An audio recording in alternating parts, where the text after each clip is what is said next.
తిరిగి వచ్చారు కదూ. భగవంతుడికి వెయ్యవలసిన రాజోపచారం ఏనుగులకి చామరి మృగాలు తోకలెత్తి వేశాయి. ఎందుకు? భయద పరిహేల విహరించు భద్రకరుల గాలి సోకిన మాత్రాన జాలిను. ఆ ఏనుగుల యొక్క గాలి తగిలేటప్పటికి భయం వేసి చామరీ మృగాలు తోకలెత్తి ఉపచారాలు చేసేయట. అంత భయంకరమైన ఏనుగులు. అటువంటి ఏనుగులు ఒకరోజు సాయంకాలం నీళ్లు తాగడానికి బయలుదేరాయి. అన్ని ఏనుగులు బయలుదేరాయి. అవి వెళ్ళేటప్పుడు వాటికి ఒక చమత్కారం ఉంటుంది. ఏనుక్కి నీటి మించి వస్తున్న గాలిని పసిగడుతుంది. అది గాలి ఎట్నుంచి వస్తోంది అన్నది చూస్తుంది. చల్లటి గాలి ఎటొస్తోందో గ్రహిస్తుంది. ఆ దిక్కుగా వెడుతుంది. వెళ్ళి నీటి కయ్య దగ్గరికి వెళ్ళిపోతుంది. ఒక్కొక్క ప్రాణికి పరమేశ్వరుడు ఒక్కొక్క శక్తిని ఇచ్చాడు. అందుకే ఏనుగుకున్నన్ని తెలివితేటలు లోకంలో దేనికి ఉండవు. నైపుణ్యము అన్నమాట ఏనుక్కే చెల్లుతుంది. పెద్ద స్తంభాన్ని తొండం చుట్టి ఎత్తేస్తుంది. కింద పడిపోయిన గుండు సూదిని తొండంతో ఎత్తుతుంది. అందుకే సుముఖ అని విఘ్నేశ్వరుడికి పేరు. అంతటి బుద్ధిబలం ఉన్నవాడు ఏనుగు ముఖంతో. అటువంటి ఏనుగులు అన్నీ కాసారం దగ్గరికి వెళ్ళిపోయాయి. ఒక ఏనుగు మాత్రం అది రాజు. దాని చుట్టూ కొన్ని వేల రాణులు బయలుదేరాయి. వీళ్ళేం చేస్తున్నారు అంటే, మరి మహారాజు కదూ, సంతోష పెడుతూ ఉండాలి. ఆ సంతోష పెట్టడం కోసమని ఆ వెడుతున్నప్పుడు ఏదో దొరికినటువంటి పూలు తీసుకొచ్చి ఆయన మీద వేస్తున్నారు. ఆయన ముందుకు వెడుతున్నారు. దానికి మదజలధారలని కారతాయి. మీరు ఎప్పుడైనా చూశారో లేదో నాకు తెలియదు. మదజలధారలని ఈ చెవి ఇలా ఇలా ఊపుతూ ఉంటుంది. ఊపుతున్నప్పుడు ఈ చెవి కింద కన్నం కనపడదు, కానీ అందులోంచి ఇలా అట్టలు కడుతుంది, నీరు కారుతుంది. ఆ నీరు కారుతున్నప్పుడు ఏనుక్కి దగ్గరగా మావటి కూడా వెళ్ళడం, విసిరవతల పారేస్తుంది తొండంతో చుట్టి. చాలా ఉగ్రంగా ఉంటుంది. అప్పుడు ఆడ ఏనుగుతో కలిసి ఉండాలన్న కోరికతో ఉంటుంది అది. ఆ మదజలం కారుతుంటే ఎంత సువాసనం. అప్పుడు తుమ్మెదల గుంపులు గుంపులు వచ్చి దాని మీద వాళ్తాయి. ఎంత అందంగా ఉంటుందో నిజంగా. అప్పుడు చూడాలి ఏనుగు యొక్క స్థితి ఎలా ఉంటుందో. మీరు ఇప్పటికే అటువంటి ఏనుగుల్ని చూడాలంటే గురువాయూరు ఎడితే, గురువాయూరు కృష్ణ భగవానుడికి ఏనుగుల శాల ఉంది. ఆ ఏనుగుల శాలలో ఏదో ఒక ఏనుగుకి మదజలధారలు కారుతుంటాయి. అప్పుడు తుమ్మెదలు రొద చేస్తూ వస్తుంటాయి దగ్గరికి. దూరం నుంచి చెరుకు కూడా విసురుతారు తప్ప మామటి కూడా దగ్గరికి వెళ్ళాడు. ఒకానొకప్పుడు నేను ఇంత దూరంలో నించుంటే ఏనుగు ఏం చేస్తుందిలే అని ఇక్కడ మదజలధారలు కారుతున్న ఏనుక్కి అంత దూరంలో నించున్నాను. నా పక్కన ఒకతను నించున్నాడు. అది చూసింది. ఏమనుకుందో, చెరుక్కర్ర తీసి గురి చూసి కొట్టే వచ్చి ధమ్మని తగిలింది. అదృష్టం నా పక్కన ఉన్నవాడికి. కాబట్టి అంత కోపంతో ఉంటుంది అది, అంత ఉత్సాహంగా ఉంటుంది ఆడ ఏనుగులు పక్కన ఉంటే. అప్పుడు తుమ్మెదలు రొద చేస్తూ వాలి ఆ మదజలధారలని వాసనలు ఆఘ్రాణిస్తాయి. అప్పుట ఆడ తుమ్మెదలకి మగ తుమ్మెదలు గౌరవం చేస్తాయిట. ఏం గౌరవం చేస్తాయంటే, ఆడ తుమ్మెదలు వెళ్ళి ఆఘ్రాణిస్తుంటే మగ తుమ్మెదలు చూస్తుంటాయిట. మేము పోటీకి రాలేండి, మీరు చూడండి అంటే. అలా ఆడ తుమ్మెదలు రొద చేస్తూ ఈ మగ ఏనుగు యొక్క మదజల ధారల మీద వాళ్తున్నాయి. మగ తుమ్మెదలు దూరంగా నిలబడి చూస్తున్నాయి. ఇది ఆడ ఏనుగులన్నిటితోటి క్రీడిస్తూ సంతోషంగా నడిచి వెడుతోంది. అలా వెళ్ళడంలో దారి తప్పిపోయింది అన్నారు పోతన గారు. అబ్బా, ఎంత అంతరార్థం పెట్టారంటారు. ఇప్పుడు మళ్ళీ అందులోకి వెడితే వేదాంతం కాబట్టి ఎక్కడో ఎప్పుడో స్పృశించాలిగా. ఎప్పుడు కావాలంటే అప్పుడే స్పృశించవచ్చు. కాబట్టి ఇప్పుడు ఆ ఏనుగుల గుంపంతా బయలుదేరింది. దాహం ఎక్కువైపోతుంది. దాహం ఎక్కువైన కొద్దీ దానికి నీరసం వచ్చింది. ఎక్కడ నీరు దొరుకుతుందా అని వెతికింది. మిగిలిన ఏనుగులన్నీ ఇంకొక వైపుకి వెళ్ళిపోయాయి. ఇదొక్కటి దారి తప్పి ఇంకో వైపుకి వెళ్ళింది. ఆఖరికి ఒక గొప్ప సరోవరం కనపడి, ఇప్పుడు ఆ సరోవరం యొక్క ఒడ్డు వర్ణించారు. అసలు ఆ అరణ్య వర్ణనం, ఆ సరోవరం అది చదవాలి గజేంద్ర మోక్షణంలో. నృత్యం శాబ్దిక ప్రత్యక్ష ప్రసారం చేశారు పోతన గారు. దాని ఒడ్డునట మా కోనసీమలో చెట్లు ఎలా వంగుతాయో గోదావరి కాలవ మీద, అలా మర్రి చెట్లు, మామిడి చెట్లు, పనస చెట్లు ఇటువంటివి వంగి ఫలములు కాసి ఉన్నాయిట. తామర పూలు అరవిరిసి ఉన్నాయి. దాని మీద తుమ్మెదలు వాలి ఝంకారం చేస్తూ తేనె కోసం తిరుగుతున్నాయి. అందులో ఎన్నో మొసళ్ళు, ఎండ్రకాయలు, చేపలు ఉన్నాయి. తీయటి నీటితో ఉన్నటువంటి కాసారం. అక్కడికి వెళ్ళాయి. ఒడ్డున నిలబడి చక్కా తొండం పెట్టి నీళ్లు తాగచ్చుగా. ఇవన్నీ ఆ సరోవరంలోకి దిగాయి. దిగినవి ఊరుకున్నాయా? తుండంబుల పూరించుచు గండంబుల చల్లుకొనుచు గళగళరవముల్ మెండుకొన వలద కడుపుల నిండం వేదండ కోటి నీటింత్రాగెన్. అబ్బా, ఎంత దర్శనం చేశాడో మహానుభావుడైన నిజంగా. అవి తొండంబుల పూరించుచు, తొండం నిండా నీళ్లు లాగడం, కడుపు నిండా తాగేసే వెళ్ళిపోవచ్చుగా, వెళ్ళవు. గజేంద్ర మోక్షం అంటారు. పిల్లలకి స్నానం చేయిస్తూ బబ్బబ్బబ్బబ్బా గజేంద్ర మోక్షం రా అంటారు. ఇప్పుడంటే ఏదో ఇద్దరు పిల్లలు కాబట్టి ఇబ్బంది లేదు. పూర్వం 6 పిల్లలు 7 పిల్లలు ఉన్నప్పుడు పిల్లలకి స్నానం చేయించడం అంటే అమ్మ వాళ్ళకి బిందెలో నీళ్లు కాచి కాగులోను ఆ నీళ్లు తీసుకొచ్చి తురిపి ఆ చెంబుతో తీసి నీళ్లు పోస్తుంటే ఇద్దరికి స్నానం చేయించి ఒళ్ళు తుడిచి పంపించి 4వ వాడికి చేయించేటప్పటికి మొదటివాడు వెళ్ళి మళ్ళీ మట్టిలో ఆడుతుండేవాడు. మళ్ళీ తీసుకొచ్చి మళ్ళీ స్నానం. ఒంటి మీద కురుపులు, పెద్దయ్యాక మచ్చలు ఉండిపోతాయని కసిందాకులు నూరి ముద్ద చేసి పాపం కాళ్ళన్నీ తోముతూ ఉండడం. తల్లులు అలా కష్టపడ్డారు కాబట్టి తరువాతి కాలంలో కొడుకులు సుఖపడ్డారు. కాబట్టి ఆ ఏనుగులు నీళ్లల్లోకి వెళ్ళినవి నీళ్లు తాగచ్చుగా, తాగలేదు. బాగా నీళ్లు తాగి తొండంలోకి లాగి తుండంబుల పూరించుచు గండంబుల చల్లుకొనుచు, అవి చల్లుకోవడం చూడాలి ఎంత గొప్పగా ఉంటుందో. ఎప్పుడు చూశాను, నువ్వెప్పుడు చూశావు అంటారేమో. నేను చిన్నప్పుడు ఏలూరులో చదువుకునేటప్పుడు సర్కస్ వచ్చేది. ఆ సర్కస్ ఏనుగులు తమ్మిలేట్లో నీళ్లలో స్నానం చేయడానికి వస్తుండే. వచ్చినప్పుడు బహుశా వీడు గజేంద్ర మోక్షం చెప్పాలి ఎప్పుడో అని భగవంతుడు గుర్తుండేటట్టు చేశాడో ఏమో. ఆ నీళ్లు లాగి పెద్ద పంపులోంచి చిమ్మినట్టు చిమ్ముకుంటాయి ఒకదాని మీద ఒకటి. ఈ గండంబులు అంటే ఈ పక్కన తొండాలన్నీ తడిసిపోతాయి, అలా చిమ్ముకుంటాయి. గండంబుల చల్లుకొనుచు గళగళరవముల్, పెద్ద అల్లరి చప్పుడు. గళగళరవముల్ మెండుకొన వలద కడుపుల నిండం వేదండ కోటి నీటింత్రాగెన్. పెద్ద అవి ఎలా ఉంటాయి కడుపులు, ఏం మామూలు కడుపులు ఏంటి, చిన్న చిన్న ఓవర్ హెడ్ వాటర్ ట్యాంకుల్లో ఉంటాయి. వాటి నిండా కడుపు నిండా నీళ్లు తాగేసాయి పైకి వెళ్ళిపోవచ్చుగా, వెళ్ళిపోలేదు. ఆ భర్తని సంతోష పెట్టాలి మహారాజు కదూ. అందుకని కొంతమంది ఏం చేశారంటే ఆ నీళ్లు తీసి ఆయన చుట్టూ నిలబడి తొండాలతో చల్లారు. ఆ బాగా ఇలా ఒక్కసారి చిమ్మితే ఆ నీళ్ళన్నీ ఏనుగు మించి ఇలా కారుతున్నాయి. నల్లటి ఏనుగు మించి కారుతుంటే ఆ ఏనుగు వంక చూసి అన్నారు, అబ్బా మీరెంత బాగున్నారో తెలుసా, సెలయేళ్లు పడుతున్నటువంటి పర్వత శిఖరంలా ఉన్నారు. అబ్బాబ్బా పొంగిపోయాడు రాజు. పక్క వాళ్ళు ఊరుకుంటారేమిటి, అంతేనా? గబగబా తామర పూలు పీకారు, తీసుకొచ్చి ఆయన మీద ఇలా ఇలా ఇలా ఇలా అలంకారం చేశారు. చేసి ఇన్ని తామర పువ్వులతో ఏనుగుని చూస్తుంటే సహస్రాక్షుడైన దేవేంద్రుడిలా ఉన్నావన్నారు. మిగిలిన వాళ్ళు ఊరుకుంటారేంటి? తామర తూళ్ళు తీసుకొచ్చి ఆయన మీద పేర్చారు. ఒంటి నిండా పాములు వేసుకున్న పరమశివుడిలా ఉన్నావన్నారు. మిగిలిన వాళ్ళు ఊరుకుంటారేంటి? నీళ్లలో ఉన్న ముత్యాలు ఆల్చిప్పలు ఏరుకి తీసుకొచ్చి ఆయన ఒంటి మీద అలా అలా అలా పేర్చారు. చక్కగా అన్నీ అనుభవిస్తున్నాడు ఆనందంతో. అన్నీ పేర్చి ఇప్పుడు చూడ్డానికి ఎలా ఉన్నారో తెలుసా? గైరికాది ధాతువులతో ప్రకాశించే పర్వత శిఖరంలా ఉన్నారు.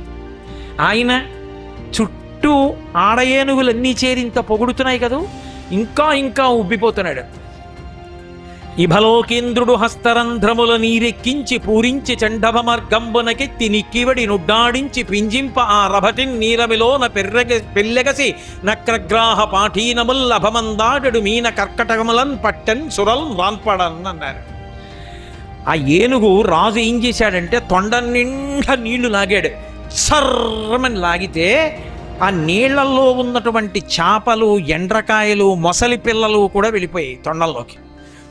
2 ముందు కాళ్ళు ఉంచి ఒక్కసారి తొండాన్ని పైకెత్తి మళ్ళీ బలమంతా ఉపయోగించి నీటిని ఆకాశానికి చిమ్మాడు. చిమ్మితే ఈ నీళ్లు ఆకాశానికి వెడుతున్నప్పుడు తొండంలోంచి బయటికి వచ్చిన ఎండ్రకాయలు కర్కాటక రాశిలో పడ్డాయి, మొసళ్ళు వెళ్ళి మకర రాశిలో పడ్డాయి, చేపలు వెళ్ళి మీనరాశిలో పడ్డాయి. చూశారా నా బలం అన్నాడు. మురిసిపోతున్నాడు, ఆనందపడిపోతున్నాడు. చుట్టూ వీళ్ళందరూ పొగుడుతున్నారు, ఒంట్లో బలం ఉంది, లాగుతున్నాడు, విసురుతున్నాడు, చిమ్ముతున్నాడు, పొంగిపోతున్నాడు, ఆనందపడిపోతున్నాడు. అసలు వచ్చింది ఎందుకు? నీళ్లు తాగడానికి. చేస్తున్నది ఏమిటి? అక్కర్లేని ఆటలు. ఇప్పుడు ఇలాంటివన్నీ చేయడానికి కారణం ఎక్కడుంది అంటే అసలు దాన్ని వర్ణించడంలో ఉంది. ఇది గజేంద్ర మోక్షణము ఎవరి కథో కాదు, మన కథే. గజ కొంచెం మార్చండి, జగ. జాయతే గచ్చతే ఇది జగత్, వచ్చి వెళ్ళిపోయేది జగత్. మనకి ఆశ్రమము అని మారుస్తూ ఉంటారు. బ్రహ్మచారి గురువుగారి దగ్గర చదువుకోవాలి. ఇంద్రమోక్షణము ఎవరి కథో కాదు, మన కథే. గజ కొంచెం మార్చండి, జగ. జాయతే గచ్చతే ఇది జగత్, వచ్చి వెళ్ళిపోయేది జగత్. మనకి ఆశ్రమము అని మారుస్తూ ఉంటారు. బ్రహ్మచారి గురువుగారి దగ్గర చదువుకోవాలి. తర్వాత గృహస్థు ధర్మపత్నిని స్వీకరించి పక్కన పెడతారు. ఈ ఆశ్రమాలన్నీ ఎందుకు? బ్రహ్మచారిగా, గృహస్థుగా, వానప్రస్థుగా, సన్యాసిగా ఎందుకుంటారంటే జ్ఞానమును పొంది చిట్ట చివర భగవంతుని యందు ఐక్యమైపోవడం కోసం ప్రయత్నిస్తారు. కానీ ఎందుకు సంసారములోకి ప్రవేశించాడో మర్చిపోయాడు. బంధనములోకి మరింత ఇరుక్కుపోతున్నాడు. చుట్టూ ఉన్నవాళ్ళు పొగుడుతున్నారు, ఒంట్లో బలం ఉంది కాబట్టి అక్కర్లేని విషయాల జోలికి ఎడుతున్నాడు. బంగారు శిఖరము, వెండి శిఖరము, ఇనప శిఖరము, సత్వగుణము, రజోగుణము, తమోగుణము, ఈ 3 గుణములలో మారి మారి తిరుగుతుంటాడు. అందుకే పర్వతానికి పేరు త్రికూటము. త్రికూటమునందు ఎప్పుడూ తిరుగుతుంటాడు. 3 అవస్థలు, జాగ్రత్త, స్వప్న, సుషుప్తి. ఉంటే ఇంద్రియాలు తెలివిగా ఉంటాయి, లేకపోతే నిద్రపోతుంటాడు స్వప్నం, లేకపోతే గాఢ నిద్ర సుషుప్తి. ఈ 3 ఎప్పుడు ఈ 3టిలో తిరుగుతాడు. అందుకే 3 శిఖరముల మీద తిరుగుతూ ఉంటాడు. ఏనుగు అక్కడ గొప్ప ప్రాణి. ఎందుకని? ఏనుగు ఊర్ధ్వముఖ చలనం చేయదు, ఏనుగు ఎగరలేదు. కారణం దాని ఒంటి బరువే. మనం భగవంతుడి వైపుకి అడుగేయలేము, కారణం మన సంసారమే.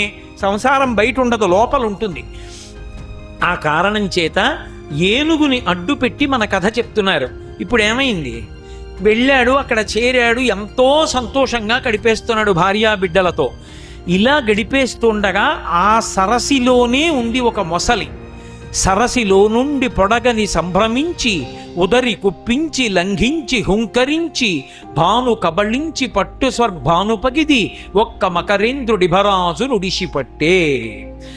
అక్కడే ఉన్నటువంటి ఒక మొసలి చూసింది ఏనుగు యొక్క ఉద్ధతిని. ఇది సరోవరాన్నంతటినీ పాడు చేస్తోంది. చాలా పెద్ద ఏనుగు. ఇప్పుడు ఈ ఏనుగు యొక్క బలం అణిచెయ్యాలి, దీన్ని పడగొట్టాలనుకుంది. ఆ మొసలి రావడం కూడా చాలా గమ్మత్తుగా ఉంటుంది. అది ముందు దూరం నుంచి చూస్తుంది. మా చిన్నతనంలో 5 రూపాయల గోళీకాయలని ఉండేవి, ఇంతంత గోళీకాయలు. అలా ఇలా తల పైకి తేల్చి నీటి మీదకి శరీరం తేలిస్తుంది. పులుసులు పులుసులుగా ఉంటుంది, పొడుగ్గా ముఖం. రెప్పెత్తి చూస్తుంది, ఇంతంత గుడ్లుంటాయి. దూరంగా ప్రాణి అక్కడ ఉంది అని కనిపెడుతుంది. నీళ్లలోకి ఇలా ములుగుతుంది. ములిగి నీటి అడుగు నుంచి వెతుక్కుంటూ వచ్చి కాలు పట్టుకుంటుంది. సరసిలో నుండి పొడగని సంభ్రమించి, ఉదరి కుప్పించి, లంఘించి, హుంకరించి, భాను కబళించి పట్టు స్వర్భాను పగిది ఒక్క మకరేంద్రుడిభరాజు నుడిసిపట్టే. ఆ మొసలి బయలుదేరి వచ్చింది. సంసారంలో బాగుంది, చాలా బాగుంది. చదువుకున్నాను, తర్వాత పెళ్ళయింది, మంచి భార్య వచ్చింది, కొడుకుట్టాడు, కూతురుట్టింది, మంచి అల్లుడు వచ్చాడు, మంచి మనవలు పుట్టారు. అమ్మో ఎంత సంతోషం, చాలా మంచి కోడలు వచ్చింది, తప్పకుండా మనవలు వస్తారు. నీ పరిస్థితి ఏమిటి? ఎన్నేళ్ళు వచ్చేసాయి? 50 దాటిపోయావు. మనవలు పుడతారు, మనవలు పెద్దవాళ్ళు అవుతారు, మనవలు కాలేజీకి వెడతారు, నీకు 70. మనవలు ఇంకా పెద్దవాళ్ళు అవుతారు, వాళ్ళ పెళ్ళిళ్ళు అవుతాయి, వాళ్ళకి అక్షతలు వేస్తావు, నువ్వు 80. మళ్ళీ వాడికో మనవడు పుడతాడు, నీకు మునిమనవడు పుట్టాడు, నీకు కనకాభిషేకం చేశారు 90. సాధించింది ఏమిటి? అడుగు నుంచి వచ్చేస్తోంది మృత్యువు కాలంలోనే. ఏది పట్టుకుంటుంది? కాలు పట్టుకుంటుంది. ఉన్నన్నాళ్ళు కాళ్ళతో తిరుగుతాడు, మృత్యు వచ్చింది ఇంకెక్కడికి తిరగడగడ పడుకుంటాడు. ఇక వీడి ఎలాగో తిరగడం 4 వచ్చి తీసుకెళ్ళిపోతాడు. కాబట్టి ఎక్కడ పట్టుకుంది? మొసలు వచ్చి కాలు పట్టుకుంది. అది ముందు నుంచి వచ్చి ముందరి కాళ్ళు పట్టుకుంది. ఏనుగంత తెలివి తక్కువదేమిటి? ఏదో అనారోగ్యం వచ్చిందనుకోండి, ప్రజ్వరుడు అంటారు భాగవతంలోనే. ఒక చోట ప్రజ్వరుడు గురించి చెప్తారు. ప్రజ్వరుడు ప్రవేశిస్తే కోట శిథిలం అవ్వడం మొదలైంది అంటారంటే జ్వరం వచ్చి శరీరం పడిపోవడానికి సిద్ధమైపోతుంది అని.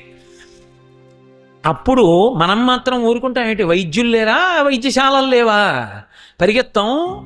అలా సంసారంలోంచి బయటపడడానికి జీవుడు ప్రయత్నం చేస్తుండడు. ఆ కారణం చేత ఏనుగు ఏం చేసిందంటే కాళ్ళకు అడ్డుపడి కరిస్తే తన యొక్క దంతముల చేత దాని పొలుసుల్లోకి పొడిచింది. పొడిచి తొండంతో చుట్టి ఆ మొసల్ని దూరంగా విసిరి పారేసింది. విసిరి పారేసి వెంటనే గమనించింది, ఇక నేను నీటిలో ఉండకూడదు. ఎందుకంటే నాది భూమి మీద బలం, నీటిలో ఉంటే నాకు బలం లేదు, దాన్ని నీటిలో బలం, నేను వెళ్ళిపోవాలని ఒడ్డెక్కిస్తాను. మొసలి చూసింది, ఇది ఒడ్డెక్కితే ఇక నా బలం కాదు, ఇది ఒడ్డెక్కకూడదు, అడ్డొచ్చి. అడ్డొచ్చి వెనక కాలు పట్టుకుని లోపలికి లాగుతోంది. ఏనుగు కాళ్లతో తొక్కుతోంది, తొండంతో కొడుతోంది, దంతములతో పొడుస్తోంది. మొసలి విడిచిపెడుతోంది, వెళ్ళిపోతోంది, మళ్ళీ వస్తోంది, 4 కాళ్ల మధ్యలోకి వెళ్ళి కడుపు కొరికేస్తోంది, కాళ్ళు కొరికేస్తోంది, వెనక నుంచి తోక కొరుకుతోంది, ఎగిరి వీపు కొరుకుతోంది. మొత్తానికి ఏనుగు ఒడ్డెక్కకుండా చేసి నెత్తుటి ధారలు పడిపోయేటట్టు చేసి దాని మాంసాన్ని తునకలుగా పడిపోయేటట్టు చేసి క్రమక్రమంగా ఏనుగు నీరసిస్తోంది, మొసలి బలపడుతోంది. అయినా ఏనుగు ఊరుకుంటుందా? యుద్ధం మానుతుందా?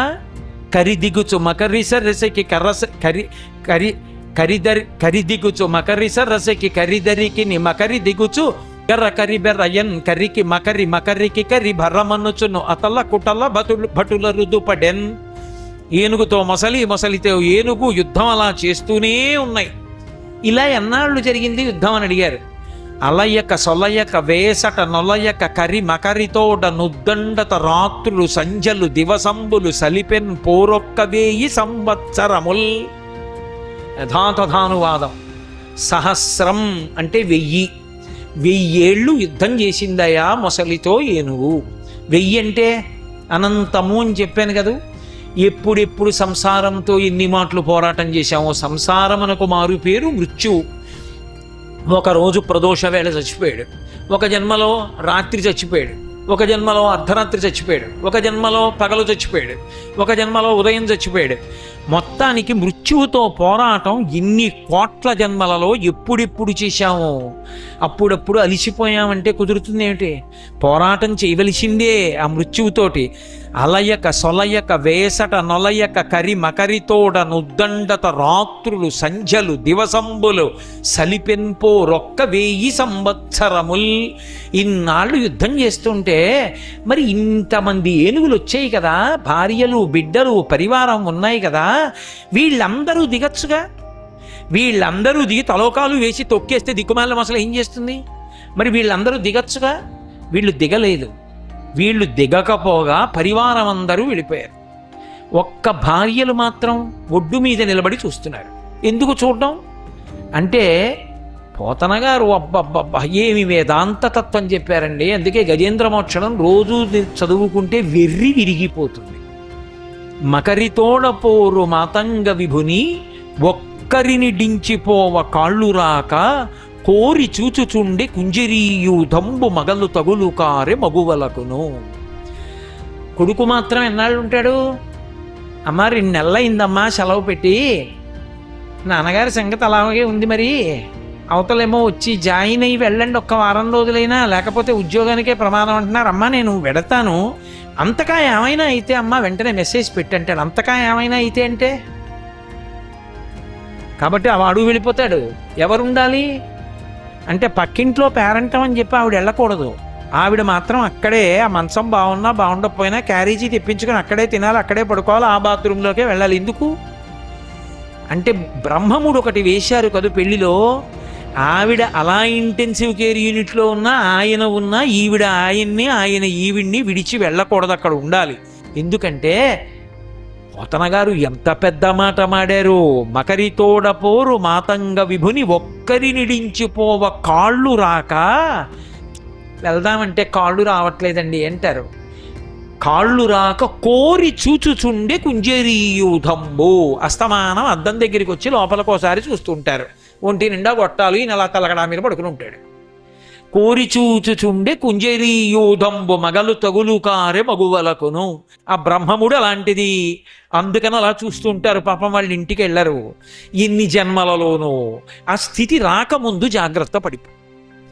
అప్పుడు అనాయాసైన మరణం వినా దైన్యేన జీవితం అంటారు శ్రీశైలంలో ఇప్పటికీ పూజ చేస్తే. అనాయాసంగా భగవన్నామం చెప్తూ 10 మందికి ఉపయోగపడుతూ వెళ్ళిపోగలిగిన లక్షణం అబ్బుతుంది. కాబట్టి ఆ ఆడ ఏనుగులు మాత్రం ఒడ్డున నించున్నాయి. ఎవడి సంసారము నుండి వాడు విడిపించుకోవాలి. ఉద్ధరేణ ఆత్మానాత్మానం. ఎవడి జీవుణ్ణి వాడు ఉద్ధరించుకోవాలి. ఇంకోడిని ఉద్ధరించేవాడు ఉండడు.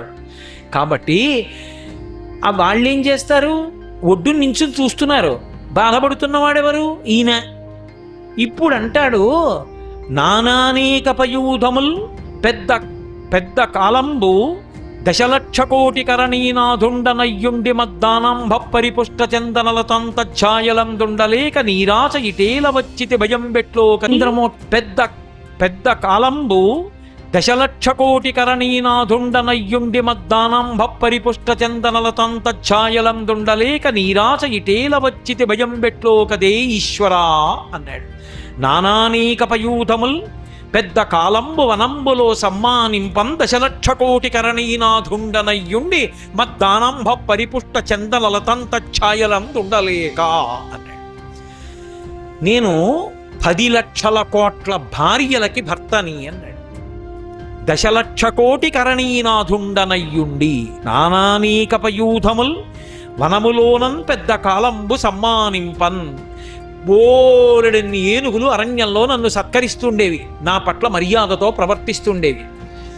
నేను మద్దానంభ పరిపుష్ట చందనలతంతఛాయలందుండలేక ఇదం నమమాన్ నేను విడిచిపెట్టినటువంటి దాన ధారల చేత చందనపు వృక్షాల తోటలు పెరిగాయి. వాటి నీడలో పడుకోక ఎందుకు వచ్చాను ఇక్కడికి? ఎందుకు పడుతున్నాను ఈ బాధ? నిందలైందే బొందిపోదంటారు కదూ. 1,000,000 మంది వైద్యులు కూడి వచ్చినా కానీ మరణమయ్యడి వ్యాధి మాన్పలేరు. ఏదో కారణం చెప్పి ఏడుస్తాడు. ఎందుకు వచ్చిందండి అనవసరంగా, చూసుకోకుండా తొందరపడి వెళ్ళిపోయాను స్నానాల గదిలోకి, కాలు జారి పడిపోయింది, అబ్బబ్బబ్బా ఎంత బాధపడిపోతున్నానో అంటాడు. ఇప్పుడు ఆపరేషన్ చేయడానికి పనికిరాదండి, ఇంకా ఆయనకి ఎనస్థీషియా ఉపయోగం లేదు, పాపం కాలు ఎత్తి కట్టేస్తాం అలా ఉండాలంటారు. ఎంత బాధపడుతుంటాడో తలుచుకు. మద్దానంభ పరిపుష్ట చందనలతంతఛాయలందుండలేక నీరాస ఇటేల వచ్చితి. నీళ్ల కోసం ఎందుకు వచ్చాను? భయం బిట్లో కదే ఈశ్వరా. ఈ భయం ఎలా పోతుంది? పృథుశక్తిన్ గజమాజలగ్రహముతో పెక్కెండ్లు పోరాడి సంశిథిలంబై తనలావు వైరి బలమున్ చింతించి మిథ్యామనోరథం బింకేటికి దీని గెల్వ సరిపోరంజాలరాదంచు ఇట్లనే పూర్వపుణ్యబల దివ్య జ్ఞాన సంపత్తితో.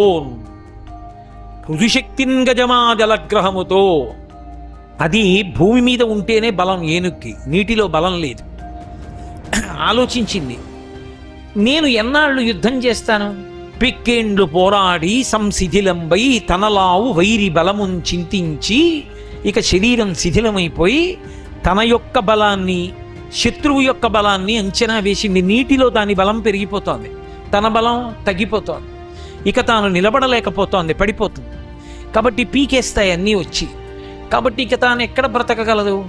ఆలోచించింది, నన్ను రక్షించేవాడు ఎవరైనా ఉన్నాడా అనుకుంది. పోతన గారి యొక్క సాహిత్యంలో గజేంద్ర మోక్షణం పతాక స్థాయి. ఎందుకనంటే ఆయన ఆంధ్రీకరించేటప్పుడు ఆయన కంఠం కదులుతూ ఉంటే కరుణశ్రీ గారు అన్నారు, కాయలు కాచిపోయినవిలే అరిచేతులు వ్రాతఘంటపున్ రాపిడి చేతనో కరకు నాగలి మేడిని పట్టి సెజ్జమున్ చెయ్యుట చేతనో కవికృషీవలాని వ్యవసాయ దీక్షకాహాయని ఇంతలేసి కనులార్పక చూసిరివే దివౌకసుల్ అన్నారు. నాగలి మేడిని పట్టి వ్యవసాయం చేస్తే నీ చెయ్యి కాయలు కాసిందా? ఘంటం పట్టుకుని ఆంధ్రీకరిస్తే భాగవతాన్ని కాయలు కాసిందా? పోతన గారి చేతికి కాయలు ఎందుకు వచ్చాయని దేవతలు చూస్తూ ఉండిపోవడంలో కనురెప్ప వేయడం మర్చిపోయారయ్యా. అంత గొప్ప ఆంధ్రీకరణ మహానుభావుడిది. అందుకే ఆయన అన్నారు, పాదద్వంద్వము నేలమోపి పవనున్ బంధించి పంచేంద్రియోన్మాదంబున్ పరిమార్చి బుద్ధిలతకున్ మారాకు హత్తించి నిష్కేద బ్రహ్మ పదావలంబన రతిన్ క్రీడించు యోగీంద్రు మర్యాదన్ నక్రము విక్రమించ కరిపాదాక్రాంత సంవక్రమై అన్నాడు. ఒక యోగితో పోల్చారు. ఇక ఏనుక్కి ఓపిక అయిపోయిందిగా, ఇంకది కదలలేదు, ఇక ఒడ్డెక్కట్లేదు పాపం, అది అలా నీళ్లలో ఉండిపోయింది. మొసలి కర్ర కర్ర కర్ర కర్ర కర్ర కర్ర తినేస్తోంది కాళ్ళు. ఆ తినేసేటప్పుడు మొసలి నోరు తెరిస్తే ఇంత పెద్దది ఉంటుంది.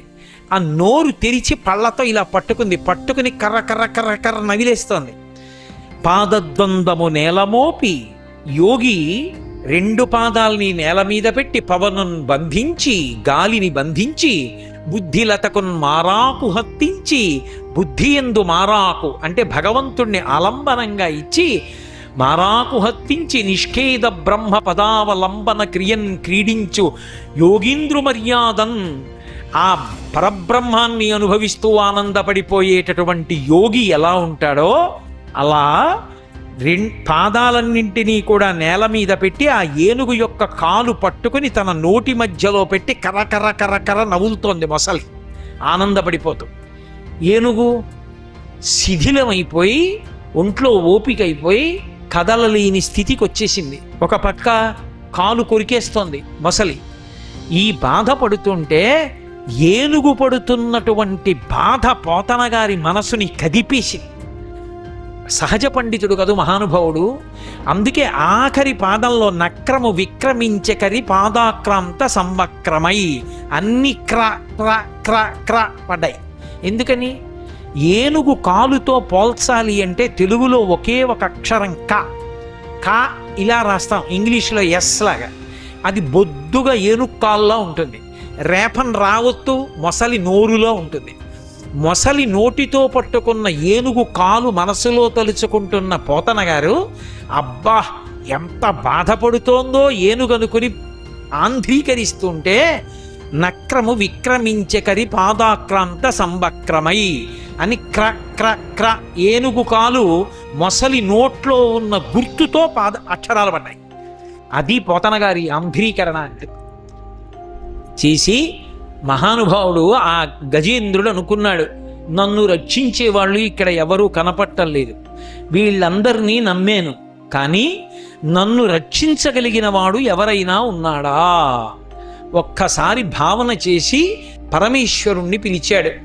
వ్యాసుల వారు సంస్కృతంలో ఎలా పిలిచారో పోతన గారు ఆంధ్రీకరించినప్పుడు అంత అద్భుతంగా ఆంధ్రీకరించారు. ఎందుకనంటే ఆ ఆంధ్రీకరించడంలో ఉన్న గొప్పతనం ఎక్కడుందంటే ఆయన నామాన్ని కానీ రూపాన్ని కానీ చెప్పలేదు గజేంద్రుడు. ఫలానా పేరున్నవాడు రావాలి, ఇంద్రుడు రావాలి, చంద్రుడు రావాలి, ఉపేంద్రుడు రావాలి, అలా పిలవలేదు. కాబట్టి 33 కోట్ల మంది దేవతలు లేచి నిలబడ్డారు. ఎవరిని పిలుస్తున్నాడు? ఎవరెళ్ళాలి? ఎవరూ వెళ్ళలేదు, నన్ను కాదని కూర్చున్నారు. విష్ణు ఒక్కరే వచ్చారు. విష్ణు ఎందుకు రావాలి? ఆయన స్థితికారుడు. ఏ పేరు పెట్టి పిలవకపోయినా రక్షణ కోసం పిలిస్తే ఆయనే వస్తారు. అందుకే విష్ణువు బయలుదేరవలసి వచ్చింది. అందుకే నీరాటవనాటములకు పోరాటము ఎట్లు కలిగి పురుషోత్తము చే ఆరాటమెట్లు మానెను అన్న ప్రశ్నకి జవాబు అక్కడుంది. అందుకని వ్యాసుల వారు సంస్కృతంలో ఎంత అందంగా గజేంద్రుడి ప్రార్థన చెప్పారో పోతన గారు అంత అద్భుతంగా ఆంధ్రీకరించారు. తస్మై నమ పరీషాయ బ్రహ్మణేనంత శక్తయే అరూపజోరు రూపాయ నమ ఆశ్చర్యకర్మణే నమ శాంతాయ ఘోరాయ మూఢాయ గుణధర్మిణే నిర్విశేషాయ సామ్యాయ నమో జ్ఞానఘనాయ చ క్షేత్రజ్ఞాయ నమస్తుభ్యం మహాధ్యక్ష సాక్షిణే పురుషాయ ఆత్మమూలాయ మూల ప్రకృతయే నమః సోహం విశ్వసృజం విశ్వమవిశ్వం విశ్వవేదసం విశ్వాత్మానం పరం బ్రహ్మ ప్రణతోస్మి పరమం పదం యోగరంధిత కర్మాణో హృదియోగ విభావతే యోగినోయం ప్రపశ్యంతి యోగీశం తం నతోస్మృహం నమో నమస్తేఖిల కారణాయ నిష్కారణాయ అద్భుత కారణాయ సర్వాగమన్నాయ మహర్ణవాయ నమోపవర్గాయ పరాయణాయ అన్నారు. యథాతథంగా ఆంధ్రీకరిస్తూ ఎవ్వని చేజనించు జగమెవ్వని లోపల నుండు లీనమై ఎవ్వని యందుడిందు పరమేశ్వరుడెవ్వడు మూలకారణం వెవ్వడనాది మధ్యలయుడెవ్వడు సర్వము తానయైన వాడెవ్వడు వాని ఆత్మభౌ ఈశ్వరునే శరణంబు వేడదన్ అంది. శరణాగతి ప్రారంభం చేసింది, కానీ పండల. ఎందుకని? ఎవ్వని చే జనించు పేరు చెప్పలేదు. ఈ సమస్త బ్రహ్మాండములు ఎవరి యందు పుడతాయో, ఎవరి యందు నిలబడతాయో, ఎవరి యందు లయమైపోతాయో, ఎవ్వని చే జనించు ఎవ్వని ఎందుడిందు పరమేశ్వరుడెవ్వడు మూలకారణం వెవ్వడు మూలకారణమైన వాడెవడో పరమేశ్వరుడైన వాడెవడో వాని ఆత్మభౌ ఈశ్వరునే శరణంబు వేడెదన్. ఈ సమస్త బ్రహ్మాండములకు సృష్టికర్త స్థితికర్త ప్రళయకర్త అయిన పరబ్రహ్మాన్ని పిలుస్తున్నారు. ఎవరు రావాలి?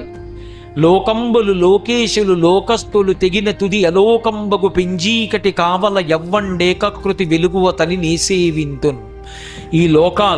ఈ లోకాలలో నివసించేటటువంటి ప్రజలు, ఈ లోకాలలో ఉన్న ప్రజల్ని పరిపాలించేటటువంటి రాజులు, వీళ్ళందరూ కూడా మహాప్రళయంలో ప్రళయజలముల యందు కలిసిపోయినప్పుడు కట్టిక చీకటి ఆవరిస్తే ఈ చీకటికంతటికి ఆవల సూర్యచంద్రుల యొక్క సహాయం లేకుండా నతత్ర సూర్యోభాతి చంద్రతారకం నేమా విద్యుతోభాతి కుతోయమగ్ని త్వమేవ భాంతమనుభాతి సర్వం తస్య భాషా సర్వమిదం విభాతి అని తనంత తాను వెలుగులకు వెలుగై వెలిగేటటువంటి వాడు ఎవడున్నాడో వాడు రావాలి.